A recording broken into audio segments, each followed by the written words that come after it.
Wow. I really felt terrible that it took me so long, and my letter was an apology for how long it took me.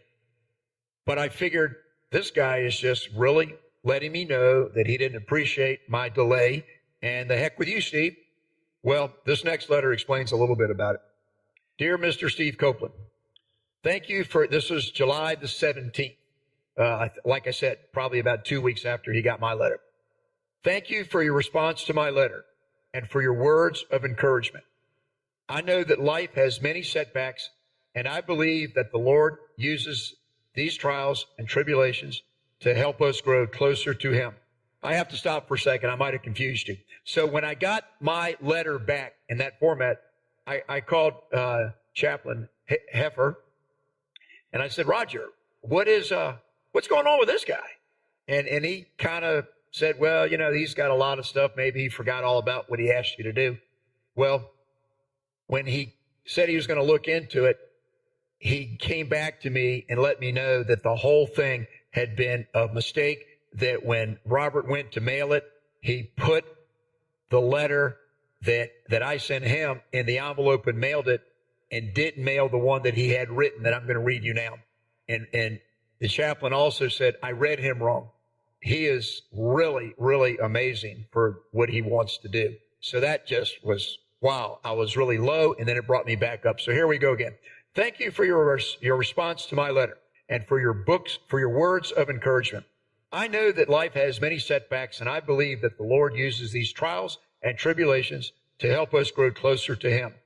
I've accepted this additional time graciously, and as I stated in my previous letter, I wish to take advantage and use it wisely. As you know, my resources here are very limited. The chaplain was kind enough to go online to gather info for me on correspondence courses, and after inquiry, I only heard back from Ohio University. I am still waiting to hear from Adams State University. I am particularly interested in obtaining an associate's degree or certificate in business and marketing.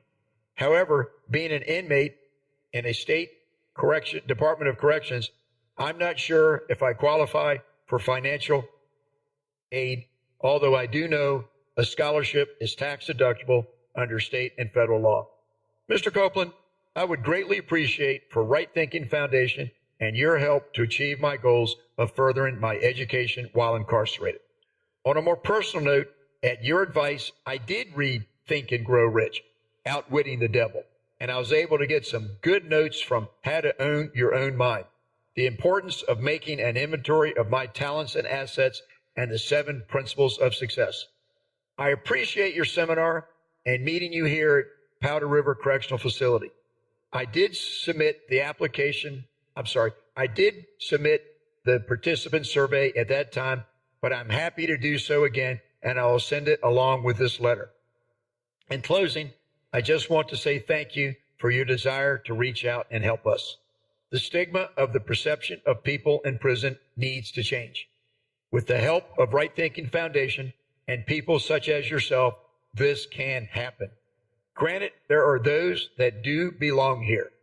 And when I look around, I see so much wasted talent and lost hope. With the desire to step away from this destructive lifestyle, but without the knowledge or education to do so. Wanting help, but not knowing who or even how to find it. Again, I thank you for reaching out to us and to me with your gracious offer to help to step above and beyond the life I have been living. I am keeping you and your foundation in my prayers. Sincerely, Robert. Well, the survey that he had written, I did have it. It was my fault. It was mixed in with some other papers. I had a lot of surveys given to me at the last minute as I walked out that day. But he's very organized, and he sent it back to me. I guess he had kept a copy. Well, this is his survey, and last week I read you 11 surveys from the prison in Mountain City, Tennessee, the correctional facility there. So I want to read that. That was Northeast Correctional Complex. So here's the one that I got back from Robert. I think it'll tell you more. And I thank everyone again for your response to last week's show. I learned that my listeners love hearing more about the lives and what goes on in the minds of the returning citizens that are incarcerated. So with that said, let me read you this. This is Robert. What did you learn from being in the seminar?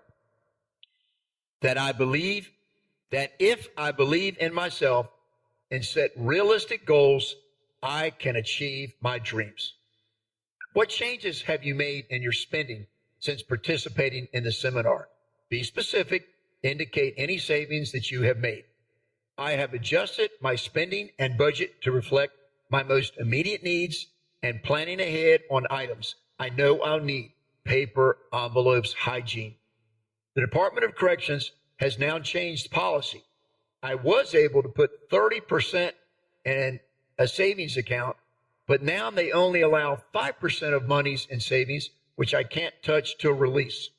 I have to learn more about that. I don't understand why they cut that back if a man wants to save. 3, how will the seminar help you? I know that I have a better understanding of personal budgeting, finance, and cash flow. I also stated things in the attached letter, which I'll continue to read. Do you feel that the Right Thinking Foundation online support network will be beneficial to you upon release? If so, why? I do believe so. So many incarcerated people leave prison with no help and no direction. No matter how hard they try at first, they get discouraged and fall back into their old ways. I speak from experience. With your help, we have hope of reintegrating into society and being productive member. Additional comments. Thank you again for your desire to help us to change the way we were and for hope in a future and a chance to actually make it in society. I know the Right Thinking Foundation will and has helped make a difference in my life already. Robert Miller, July the 17th. Well, Robert, I'll tell you right now, thank you for letting me be involved in your life. Well, let me continue with Robert's correspondence with me here. So here's a letter that he wrote on July the 28th. This is in between the, he realized he sent me my offer to help him go to college back without any comments. And he found the letter that I just read before he found out that he had, in other words, when he realized that he had written that letter, that's the letter he had intended to respond to me about thanking me for my offer to help him. And this is the next letter because he hadn't heard back from me in between. Mr. Steve Copeland, this is July the 28th. I do sincerely apologize. When I went back to reference your letter, I found I'd sent it back to you and put your letter for me along with the completed survey in the envelope you sent to me. I guess in my excitement over your offer to help me, I'd made a terrible mistake. I feel like an idiot, and again, I apologize for any mixed messages you may have gotten. I did hear from Adams State University and would greatly appreciate your help in taking classes through them. I am sending an incomplete application and the attached letter from them. Please feel free to act on my behalf in speaking to them concerning financial aid. I am also enclosing my student aid report. As I thought I'd be released already, I did apply at my local colleges. I hope this helps. Steve, thank you again for your help in this matter. I don't have anyone else to turn to, and I feel your response is an answer to my prayers. May the Lord keep you and yours. Sincerely, Robert. Yeah, so in the interim, I contacted after all along Adams State University, and I made contact with Jim Bullington, the dean, the head of the area of the university that is involved in prisons. Adams State University is one of the largest, what they call distance learning centers in the country. And I love meeting Jim, and Jim and I are going to have a show together sometime in the near future where we talk about education more. And so Robert opened up doors for me because now look, Right Thinking Foundation is an educational program, but I cannot stress enough about education. And that leads me to just a little aside that I want to give before I read Robert's next letters. I dropped out of college twice. I was a little lost back then, a little looking for myself like a lot of us do. And my mother, she wanted me to finish college. She really wanted it badly. And I didn't want to finish college. I just didn't feel like going back. Well, I got my degree ultimately in accounting, so I did go back, but I had a surgery. And when I had that surgery, my mother said to me, she said, Stevie, you're going to be down for a couple months anyway. Why don't you just go to school while you're down? You're not going to be able to travel around and do the things that you like to do so much. So will you do it for me? And I still didn't really want to go. And then she said, I'll tell you what I'll do, Stevie. If you finish college and get that degree, and I don't care if you ever use it or whatever, I think it'll be good for you to have that degree. I will throw you the biggest party of your life. Well, that caught my attention right there. My mother could bake, could cook. And so when she said the biggest party of your life, and I said, you'll make all the goodies? She said, all of them, Stevie. I want you to go back to college. And I started naming off the goodies. Just the top of my head, the lemon bars, the yum yums, the 7 layers, the Buckeyes, the carrot cake, whatever. Well, I went back to college and I finished. I almost didn't because I went to the Mardi Gras and one of my professors gave me a 0 on my mid-semester exam. He wouldn't let me take it when I got back, and all my other professors said, hey, have a good time, Steve. But this one man, he was my auditing professor. He said, Steve, if you don't come to class next week to take that exam, I'm going to give you a 0. You have a responsibility. And I won't tell you his name. There's no need to. But I said, Mr. Are you telling me that you won't let me make it up when I get back? I said, why not? All my other professors understood. It's an opportunity of a lifetime for me. A buddy of mine had a brother that was an air traffic controller in Richmond at Byrd Airport.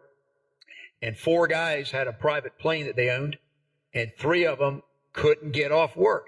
And the pilot couldn't go by himself. He had to get someone else to go. So my buddy John Thomas barged into my apartment at 11 o'clock on a Friday morning while I was starting to study for next week's exams, my senior year. And he said, Steve, you ready to go? And I said, go where? He goes, go to the Mardi Gras. Well, you talk about having some anxiety. I went, what? And he goes, yeah. And he told me the story, at 2 o'clock. We're leaving at 2 o'clock. Got a plane ready, hotel and everything. Prepaid. Everything's done. Just $50 is all he wants. Well, I got really, really kind of like nervous because I wanted to go. I said, well, I can't. I got exam week. So I said, give me a few minutes. So I started calling all my professors, and I got through the first 4. And they all said, oh, yeah, Steve, just go have a great time. But the last one, my auditing professor, he told me, he gave me a 0. Well, I just relate this story to everyone listening so you'll know that I've gone through some changes myself, and that one of the reasons that I'm so wanting to be there for other people is because I needed to change myself, and I had many, many wonderful people stick it out with me when I needed to change, particularly my mother right here. So I said to Mr. McCready, I said, so you're going to give me that 0? And he said, yeah, you have responsibility. And I responded, and I'm going to clean it up a little bit here, but I said, well, Mr. McCready, let me just tell you this. We're always going to come up with people that are, I called him a name in life, that just want to get in your way and stop you from doing things. And I said, so if it makes you feel better to give me that 0, give me that 0, and I'll see you when I get back. Well, let me just tell you how hard that made my life. It was auditing, the hardest of all the accounting classes. I needed it to graduate. And this class was 30% of the grade. Make a long story short, I had to pretty much ace the practice set and also ace the final. And one thing about college auditing is almost unheard of to get a perfect score on a test. And I almost needed perfect scores on both of those. Well, on the practice set, I got a 98 on it. But the 2 points that he took off were unjustified, and he just couldn't stand that I would have got a perfect score. And so we had an argument about it. And then when the final exam came, I got a 99. And the same story again was the point that he took off on one of the questions